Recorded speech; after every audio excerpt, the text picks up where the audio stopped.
आपण मैंने समस्त जानते पूर्वतन मुख्यमंत्री तथा आम दलर नेता सी वर्तमान आसंता दिन में आसुवा दुर्गा पूजा अवसर में निश्चिंत भाव में भुवनेश्वर 3टी निर्वाचन मंडली सहित जटणी निर्वाचन मंडली एमती जगार बुलबार प्रोग्राम रही। तो आशा करुचु माने आमर नेता निश्चिंत भाव में कौ कौ पूजा मंडप जी बर्तमान फाइनाल है किंतु निश्चित भाव में पूजा मंडप बुलबार प्रोग्राम रही। निश्चित भाव में आपण जन दि कौ कौ दिन जी आपण मैंने अनुभव करेंगे देखुए बर्तमान जहाँ गत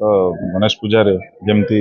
बुली आपण मैंने देखुए लोक मान हृदय किभली भाव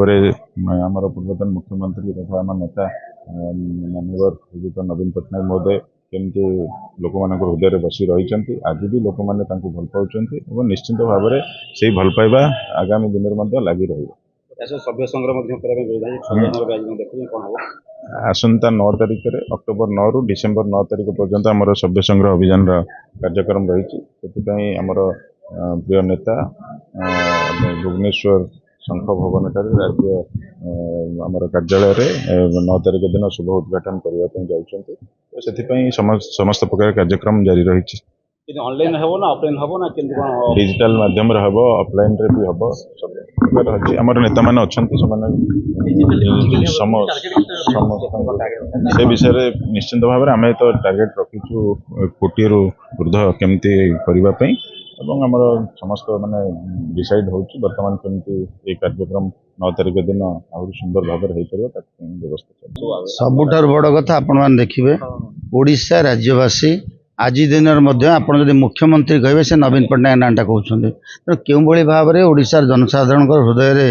आमर माननीय पूर्वतन मुख्यमंत्री तथा आम दलर नेता अच्छा से आपण मैंने अनुमान करेंगे निजे सार जनसाधारण सहित दुर्गा पूजा जनसाधारण को शुभेच्छा कामना देवा सहित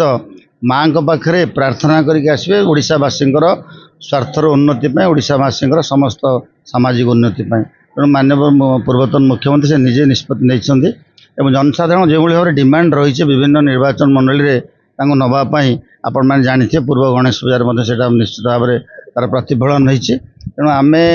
3टी जगह भुवनेश्वर निर्वाचन मंडली सहित जटणीर जेहेतु संश्लिष्ट रही जटणी आम दारठुंगे आम सार को निमंत्रण करूँ दारठुंगे बड़ पूजा हो जावाई तेणु से दिन जी जो आउ जहाँ कार्यक्रम रहा जनसाधारण मैंने आज दिन में पूर्व जमी माननीय पूर्वतन मुख्यमंत्री को